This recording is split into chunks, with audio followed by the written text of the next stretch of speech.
I recently completed a short series on every Nintendo 64 RPG, and while I'm not entirely happy with the end result, particularly on the Ogre battle video, there were a few things I intentionally left out, and for good reason.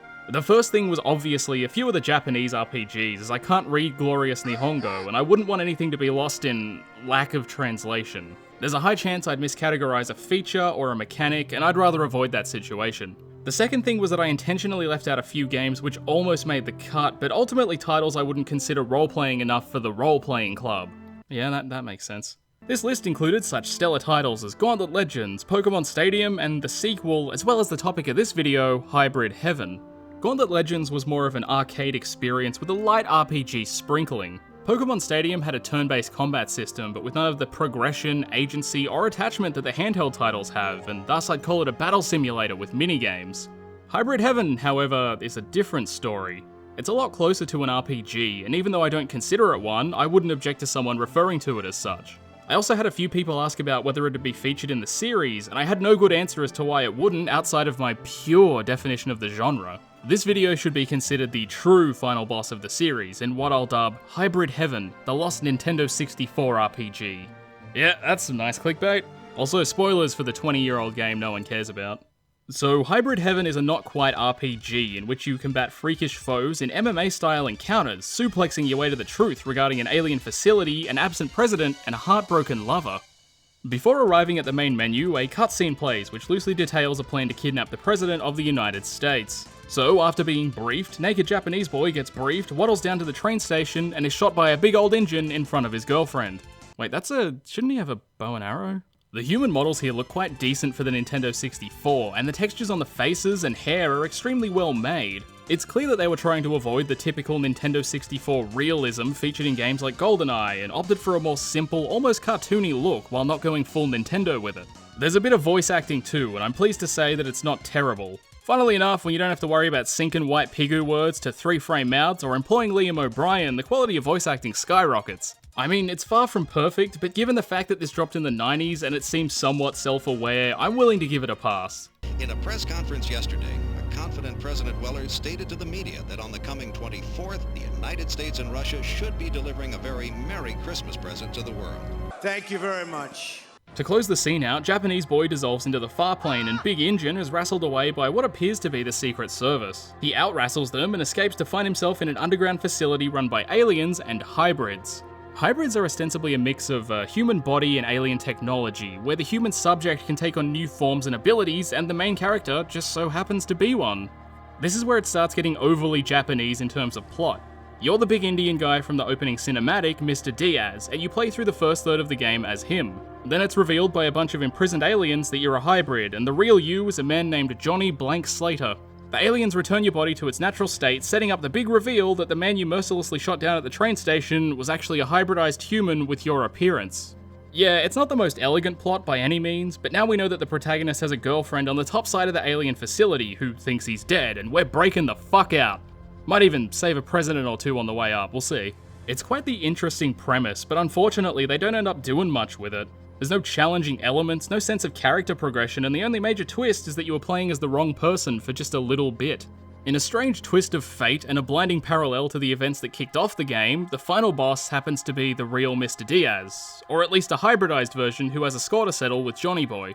In the span of 12 hours, which is roughly the length of the game, you go from being Diaz and killing Johnny to being Johnny and killing Diaz. It's a novel idea with decent execution, but the underutilized concept of hybridization was crippling and it bleeds potential. Much like other late entries to the Nintendo 64 library, Hybrid Heaven features resolution options. There's a standard res, a high res, and a letterbox mode, which really just letterboxes the 4x3 screen. I guess it's there for people who want a more cinematic experience, and given that the Nintendo 64 struggles to hit 30 frames per second, that's quite easy to achieve. The entirety of the game takes place in the aforementioned alien research facility, and the gameplay is split into two distinct styles. The first is a mix of platforming, exploration, third-person shooting, and what I'd struggle to call puzzles, but we'll call them puzzles because I just can't be asked accurately defining them. I guess if I had to, they're like obstacles that tick flags and are necessary to proceed. Look, it doesn't matter, they're fucking puzzles, alright? If the mind-numbing shit you're presented in like every Zelda game is a puzzle, these are fucking puzzles. Exploration's the most frequent thing you'll do outside combat, as progression is largely gated behind keycards and locked doors. Yeah, those were the puzzles I was talking about. During the early sections of the game, I didn't mind the linear approach, as it forced me to be hyper aware of everything lest I miss a keycard terminal. When you're 10 hours in and you're still looking for keycards, however, it's very tedious. It's quite tragic that they implemented no better way to push the player along than by sticking to this one method. Like, it works, but it's fucking boring. While moving around this seemingly unattended facility, you'll come up against a decent selection of these little robot friends who want nothing more than to fire lasers and rockets at you. This is where the shooting aspect comes into play.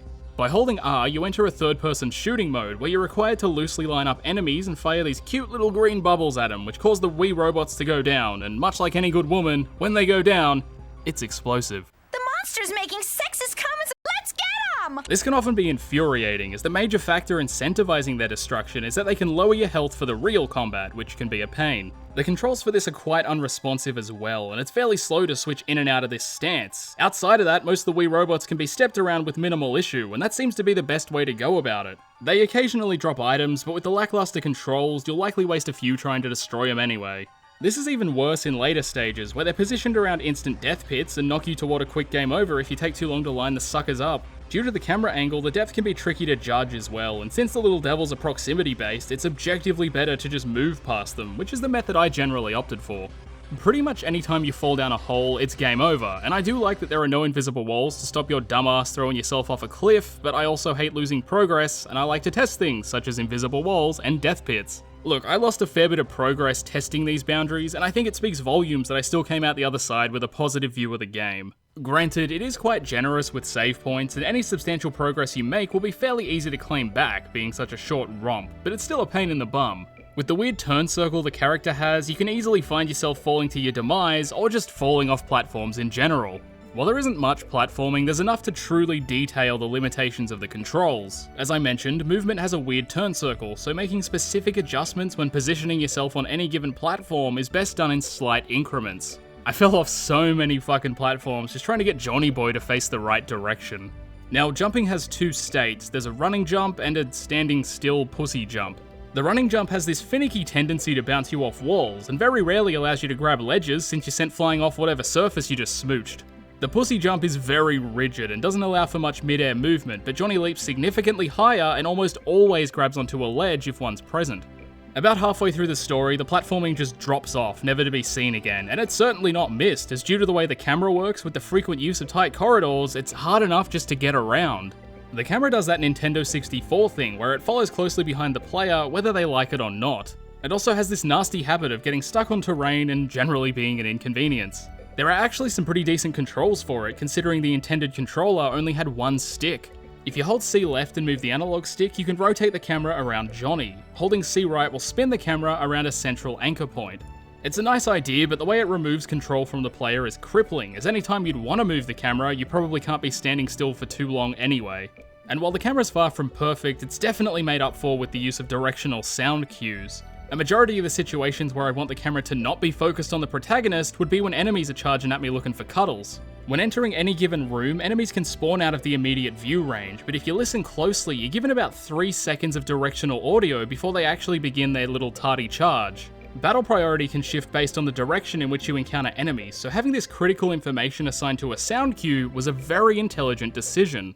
The sound in general does a fantastic job at capturing the lonesome feeling of raiding a fairly empty metallic alien structure. The footsteps have a haunting echo to them and drown out the minimalistic background noise, existing as a constant reminder of how alone you truly are. I think this is a great compliment to the Nintendo 64's constraints and inability to have too many things on screen at once. The sound clearly plays to the limitations of the console, and that theming, whether intentional or not, works so well. The maps are largely like most Nintendo 64 games that opted away from flat, cartoony visuals in that every area looks and feels almost identical to the previous one. The layouts and designs are quite varied, but with a heavy reuse of the same textures and narrow corridors, it's all a bit too samey.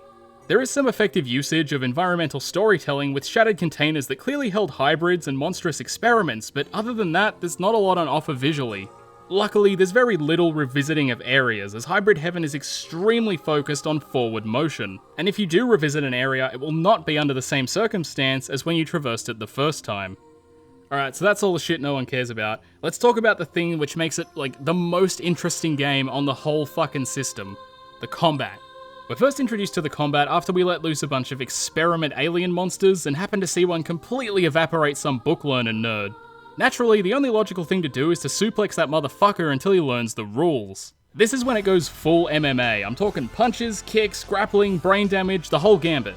What makes the combat so foreign and fresh is that not only is it semi-turn based, but that everything is based on and contributes to an RPG progression system. During battle, you lock into a stance and are free to shuffle around cautiously as the enemy does the same. Attacks can be initiated at any time, but to get the most damage out of them, you need to wait for a power bar to charge up, much like Secret of Mana, so it effectively relegates turns behind the veil of real-time combat. However, unlike Secret of Mana, the real-time movement is just as important as homing in for a fully charged assault. It's all about spacing and pacing, controlling the distance between yourself and your enemy while also keeping a keen eye on that power gauge. The AI is fairly exploitable, as most enemies can't do shit unless they're right up in your shit, and even then it's pretty easy to predict most actions and dodge by sidestepping. Whenever enemies trigger attacks, you're given a defense menu with a handful of options to choose from. The main one you'll use is to tank damage and reduce it by a small amount, as the counter and avoidance techs very rarely work. It would have been neat to have reversals trigger more frequently, as it'd add a better risk-reward incentive to the grapples and just combat in general, but it is what it is. There are so many different techniques you can learn, and you can make customized combos from any of the non-grapple techniques on the fly, or stick to pre-made combos. It's really fucking cool. These techniques are required by having them used against you. This, coupled with the way level ups work, actually incentivizes getting hit and taking damage. But not too much, of course. At the end of battle, any techniques you've used have the potential to level up, as well as a core set of 6 stats and even each individual body part.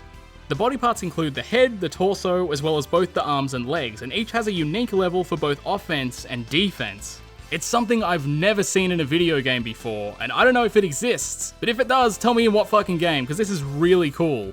There's no visible experience system, which is an idea I've always loved, and it seems that certain stat gains are random, but there's probably some hidden method to the madness. Since there's so many important factors to becoming an effective alien crucifier, it's a good idea to engage with enemies as much as possible. Unfortunately, there really isn't enough enemy variety, and most encounters boil down to keeping your distance until you've got the full meter and then just kicking the shit out of whatever's in your way. There are Secret Service enemies who use guns to attack, and that renders distance effectively useless, so it's best to keep them close, but shots are also pretty easy to dodge and don't do much damage. I don't want to discount their attempts to keep enemy types diverse, because there are 2 enemies that are straight up invisible, but because of the way the camera focuses, you can still tell exactly where they are, and they pose very little threat. It also doesn't help that you're given an abundance of healing and damage items, which make the game quite trivial in terms of difficulty. There is a harder difficulty if you want to go through it again. I don't.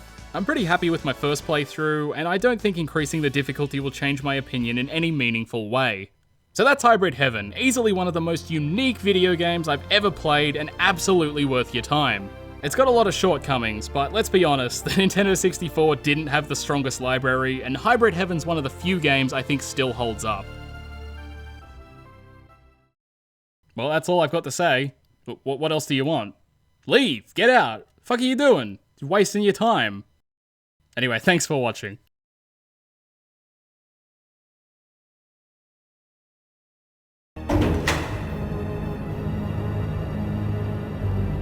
We shouldn't be seen talking, so I'll be brief. Let's go over this one last time. The substitution of the president will be executed the day after tomorrow in New York City. Everything depends on that moment when there's no one but our operatives around him.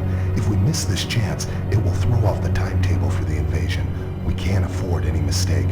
One more thing, don't forget to make contact with Mr. Diaz in New York. He'll bring the tools and the weapons you need. That'll be all. Let's make this work. But man, put some clothes on, will you?